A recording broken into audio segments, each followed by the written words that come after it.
All right, RezaieStrong followers.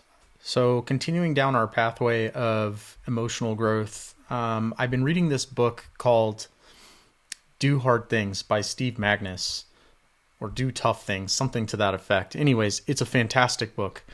Highly recommend it. And one of the chapters is completely focused on owning the voices in our head.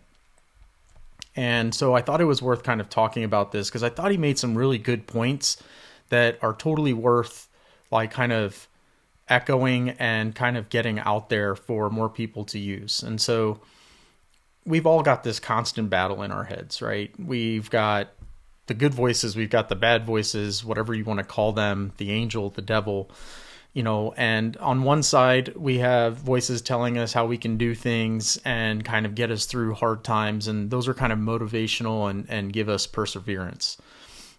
Then we have all these voices that are kind of like self-doubt and give us reasons to quit. And there's this constant battle that's ongoing, but that's a really oversimplified way of thinking about it.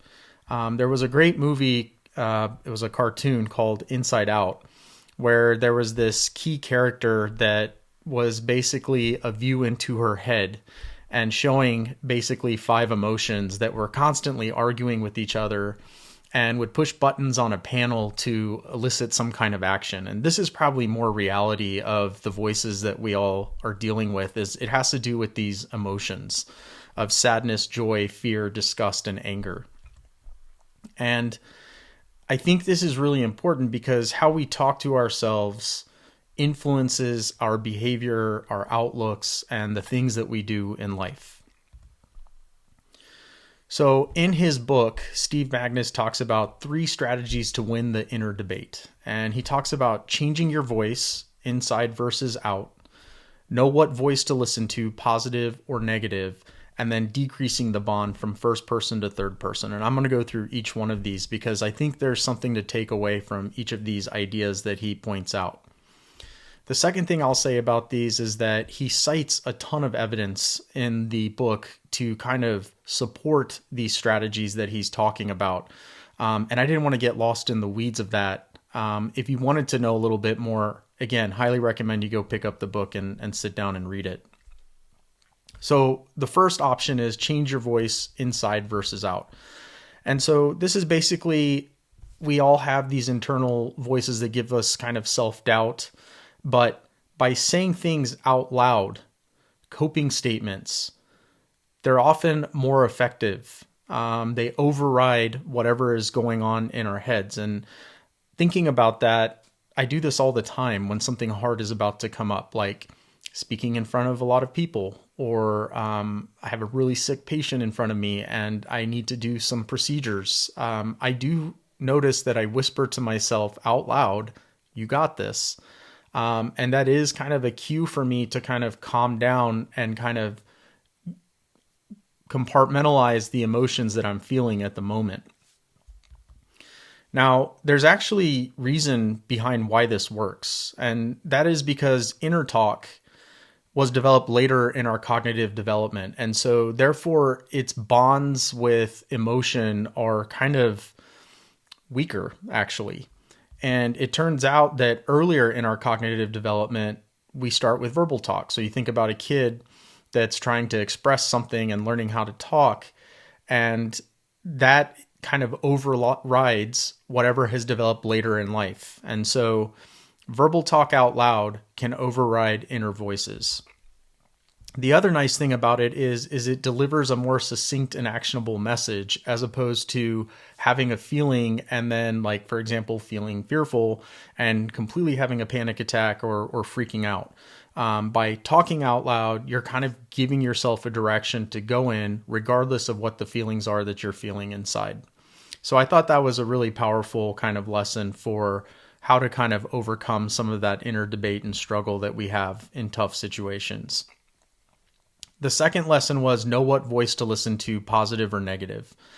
And so this is basically, again, oversimplifying things, but like the voice that motivates us versus the voice that gives us self-doubt. And basically, you want to overload your inner dialogue with positive self-talk. And the reason you want to do that and why people harp on this all the time is it basically pushes out or doesn't give space for negativity and doubt to grow. And so by continuing to stay positive and giving yourself these positive messages, you override any negatives that are ongoing. Now, with that, he basically says you can't fake it till you make it. You need to pay attention to both the positive and the negative voices. And sometimes the negative voices are right, but we have to learn how to navigate that. And other times, the negative voices are giving us that self-doubt. Well, we need to really believe in what it is that we're telling ourselves. And so if you really want something, you're really passionate about it, you really are working hard, promotion at work or whatever it may be, overload yourself with that positive talk so that you don't allow that negativity and that self-doubt to continue to grow. And then the last thing is decrease the bond, which I found to be kind of really interesting from a psychological standpoint. And that is basically from talking in first person to talking in third person, and the reasons why this actually works. So when we talk in first person, like I or me, it amplifies emotion because we have an internal point of view. But when we talk about from a third person, someone we look up to, maybe our parents or somebody who is already doing something that we're super passionate about, we kind of minimize that emotion because now we're looking at it from an external point of view. What is that person doing, or what can I do to kind of get to that level?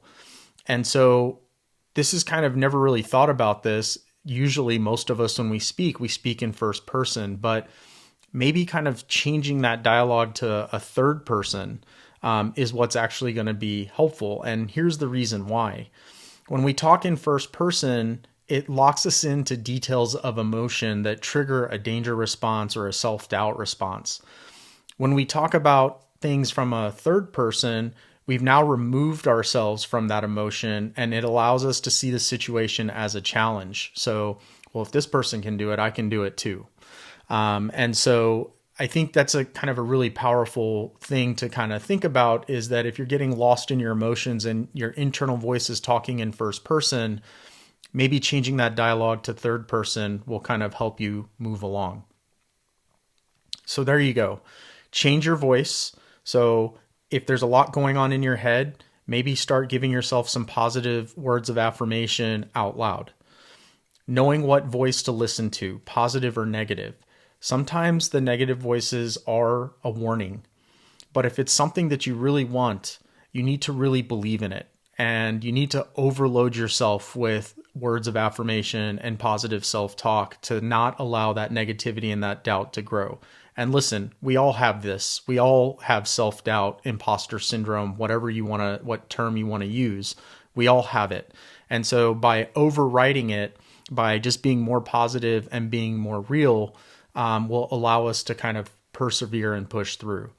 And then the last one, which I've never actually come across, which is decrease the bond, is decreasing the bond of emotion and with what you're saying. And by the voices in your head or what you're hearing in your head saying I or me is going to tie it more tightly to an emotional response. Whereas if you go to third person, or you think about somebody that you look up to and look at the things that they're doing, and I'm not talking about comparing yourself to others, I'm talking about basically a broader view instead of just an isolated internal view, that will also help you overcome some of those negative thoughts and self-doubt that you have. So there you go. Owning the voices in your head. Do Hard Things by Steve Magness. Fantastic book. Highly recommend it. I'm about 3/4 of the way through it as I'm making this video and have been super excited to read it and hope you guys enjoy it as well. Let me know your thoughts, comments, and questions. And until next time.